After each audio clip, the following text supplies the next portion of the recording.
Todo empezó en el año 80. Llevaba ya 10 años esperando salir de aquella isla sin nombre, cuando en 1980 un auto trató de meterse a través del enrejado en la Embajada de Perú en La Habana, lo que luego animó a entrar a 10.000 cubanos más en unos días y obligó a la dictadura a iniciar el llamado éxodo del Mariel.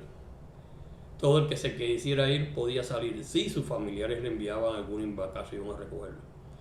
Mi hermana y mi madre, que ya vivían en la Florida hacía muchos años, me consiguieron un pasaje como $2.000 en un camaronero que estaba haciendo los viajes.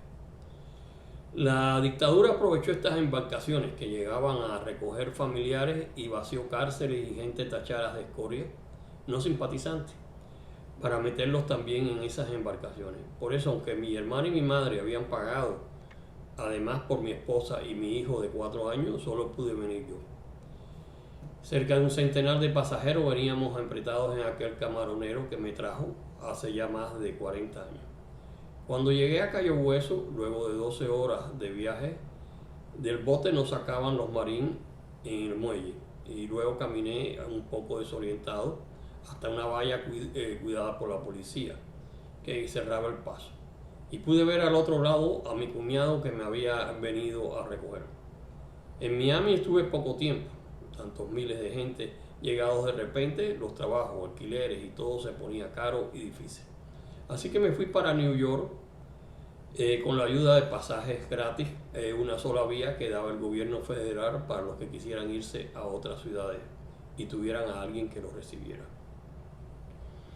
Llamé al pintor Jaime Belechaze, que lo conocía desde aquellos tiempos en la Cinemateca Habanera, quien ya estaba en New York, y le pedí que cuando lo llamara preguntando asegurara que me iba a recibir. En realidad, cuando llegué fui hacia Queens, donde me habían recomendado una casa de huéspedes, y cuando toqué a la puerta nadie me respondía.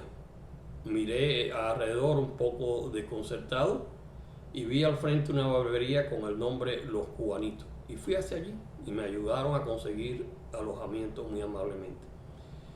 Conocí a Nueva York más o menos, pues cuando tenía 12 años mis padres habían llevado de turista por una par de semanas y nunca imaginé que años después viviría en esa ciudad.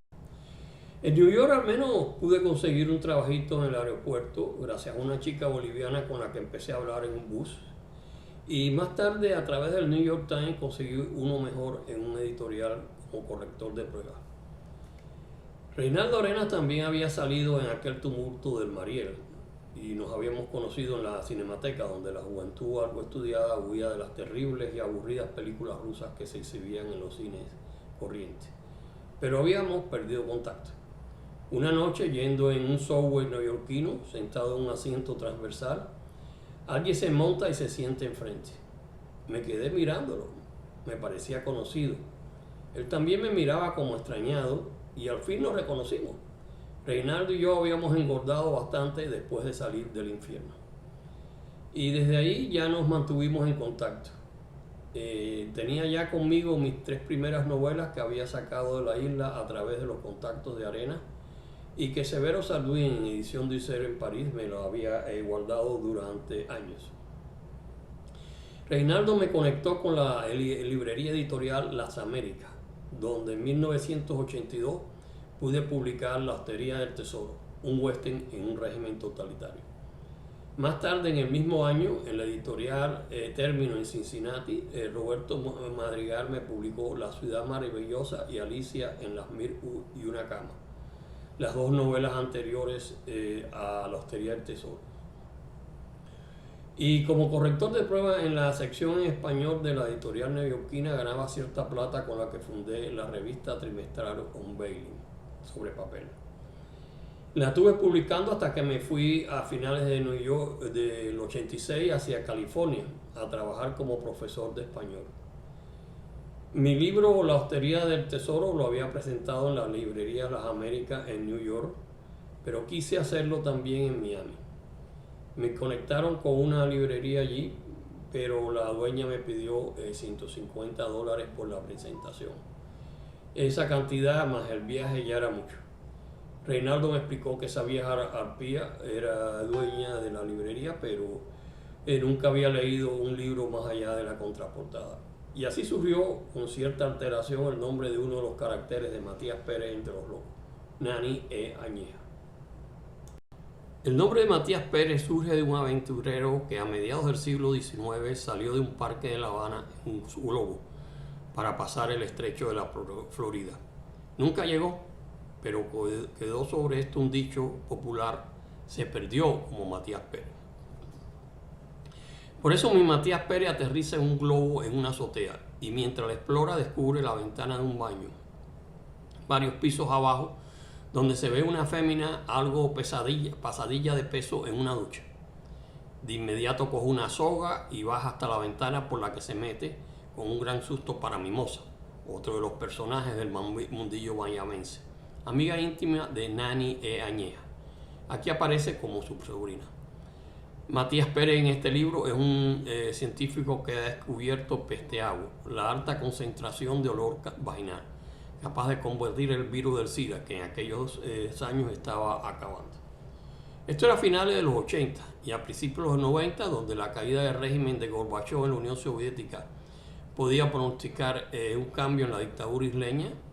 De ahí sale el posterior Matías Pérez regresa a casa, donde resulta que Matías Pérez regresa a la isla y de nuevo se tropieza con Nani Añeja, ahora manejando la Casa Marina, un burdel de lujo.